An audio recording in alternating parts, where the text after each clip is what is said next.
తిరుమలలో శ్రీవారి ముందు అందరూ సమానమే, ఇది మనం తరచూ వినే మాట. కాని సమీపంలో ముక్కోటి ఏకాదశి రోజున జరిగిన ఒక సంఘటన ఈ నమ్మకాన్నే ప్రశ్నించేలా చేసింది. అసలు ఏం జరిగిందంటే, ఇప్పుడు అందరి మదిలో మెదులుతున్న ప్రశ్న ఇదే. తిరుమలలో అమలయ్యే ప్రోటోకాల్ నిజంగా దేవుడు కోసమా లేక రాజకీయాల కోసమా? ఈ ఒక్క ప్రశ్న చుట్టూనే ఇప్పుడు పెద్ద వివాదం నడుస్తోంది. దీని మూలాల్లోకి వెళ్ళి అసలు కదేంటో చూద్దాం. చూడండి, అది కూడా మామూలు రోజు కాదు. హిందువులకు ఎంతో పవిత్రమైన ముక్కోటి ఏకాదశి. ఆ రోజున సాక్షాత్తు సుప్రీంకోర్టు న్యాయమూర్తులే శ్రీవారి దర్శనం కోసం గంటల తరబడి వేచి ఉండాల్సిన పరిస్థితి వచ్చింది. ఇది ఏదో ట్రాఫిక్ వల్లనో రద్దీ వల్లనో జరిగిన ఆలస్యం కాదు. దీని వెనుక పెద్ద కథే ఉంది. సరే, ముందుగా ఈ విషయాన్ని ఒక క్రమపద్ధతిలో అర్థం చేసుకుందాం. దీన్నే ప్రోటోకాల్ సంక్షోభం అని అంటున్నారు. అసలీ ప్రోటోకాల్ అంటే ఏంటి? అక్కడ ఏం జరగాలి, ఏం జరిగింది? ప్రభుత్వ ప్రోటోకాల్, ఈ మాట మనం చాలాసార్లు వినే ఉంటాం. ఇది కేవలం మర్యాదపూర్వకంగా నమస్కారం పెట్టడం కాదు. ఇది ఒక పక్కా అధికారిక నియమావళి. ఈ రూల్స్ ప్రకారం ప్రాధాన్యత క్రమంలో న్యాయ వ్యవస్థకు, అంటే జడ్జిలకు అందరికన్నా టాప్ ప్రయారిటీ ఇవ్వాలి. అంటే ప్రాధాన్యత లిస్టు తీస్తే అందులో జడ్జీలు ముందు వరుసలో ఉంటారు. ఆ తర్వాతే మంత్రులు, ఎమ్మెల్యేలు లాంటి ప్రజాప్రతినిధులు వస్తారు. ఎందుకంటే న్యాయ వ్యవస్థ అనేది మన రాజ్యాంగానికి ప్రతినిధి. అందుకే అంత గౌరవం. రూల్ బుక్లో అయితే ఇలా ఉంది. మరి క్షేత్రస్థాయిలో అంటే తిరుమలలో ఏం జరిగింది? ఇక్కడే కథ మొత్తం అడ్డం తిరిగింది. ఒక పక్క అఫీషియల్ ప్రోటోకాల్ ఏం చెప్తోంది? జడ్జిలకే ఫస్ట్ ప్రయారిటీ. కాని తిరుమలలో వాస్తవంగా ఏం జరిగిందనే ఆరోపణలొస్తున్నాయంటే, ఎన్నికైన ప్రజాప్రతినిధులకు ప్రాధాన్యత ఇచ్చి న్యాయమూర్తులను మాత్రం సాధారణ భక్తులతో పాటు కంపార్ట్మెంట్లలో గంటల తరబడి కూర్చోబెట్టారట. ఇది ఎంత పెద్ద తేడామో చూడండి. ఎంతసేపు అంటారా? గంట కాదు, అరగంట కాదు, ఏకంగా 2 గంటలు. సుప్రీంకోర్టు, హైకోర్టు న్యాయమూర్తులు 2 గంటల పాటు నిరీక్షించాల్సి వచ్చిందనేదొచ్చిన రిపోర్ట్. ఇది అస్సలు చిన్న విషయం కాదు. మరి ఇలా ప్రోటోకాల్ను పక్కన పెట్టడం వల్ల ఏం జరిగింది? దీని పర్యావసానాలు ఏంటి? దీన్ని చాలామంది న్యాయ వ్యవస్థకే జరిగిన అవమానంగా చూస్తున్నారు.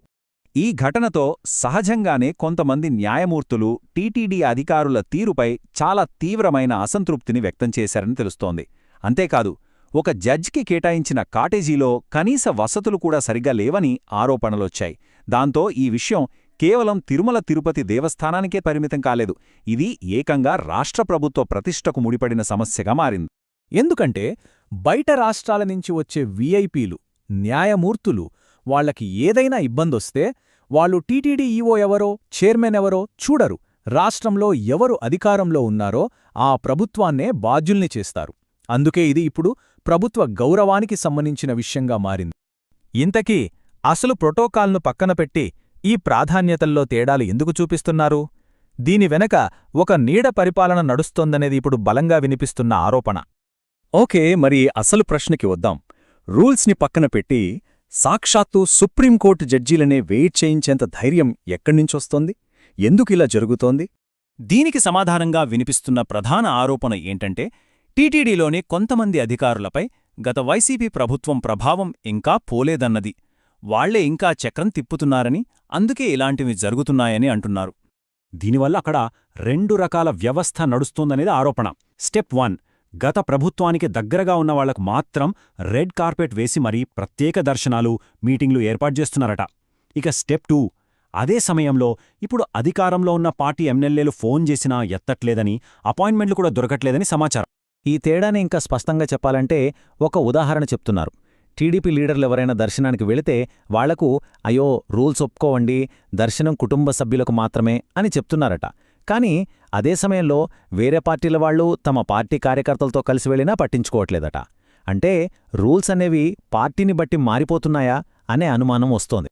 సరే, ఈ గొడవంతా బాగానే ఉంది. కాని దీనివల్ల చివరికి నష్టపోయేది ఎవరు? ఈ నిర్లక్ష్యానికి మూల్యం చెల్లించేది ఎవరు? ఇక్కడ ఒక సింపుల్ లాజిక్ ఉంది. టీటీడీలో కిందస్థాయి అధికారి తప్పు చేసినా, లేక పై స్థాయిలో ఎవరైనా తప్పు చేసినా బయటకు కనిపించేది, జనం మాట్లాడుకునేది మాత్రం ప్రభుత్వ అధినేత గురించే. వ్యవస్థ మారినప్పుడు నష్టం నాయకుడి ఇమేజ్కే. దీనివల్ల జరిగే నష్టమేంటో చూద్దాం. మొదటిది, కొత్త ప్రభుత్వం వచ్చింది కదా, అయినా సిస్టమ్ మారలేదా అని సామాన్యులు ప్రశ్నిస్తారు. రెండవది, స్వామివారి ముందు అందరూ సమానమే అనే భక్తుల నమ్మకం సన్నగిల్లుతుంది. ఇక చివరిగా ఇవన్నీ కలిసి ప్రభుత్వ ప్రతిష్టనే పణంగా పెడతాయి. సో చివరిగా ఒక్కటే ప్రశ్న. శ్రీవారి సన్నిధిలో రాజకీయాలకు పక్షపాతానికి తావు ఇవ్వకుండా నియమాలు అందరికీ ఒకేలా వర్తించేలా చెయ్యాలంటే ఈ వ్యవస్థను మొత్తం ప్రక్షాళన చేయాల్సిన సమయం వచ్చిందా?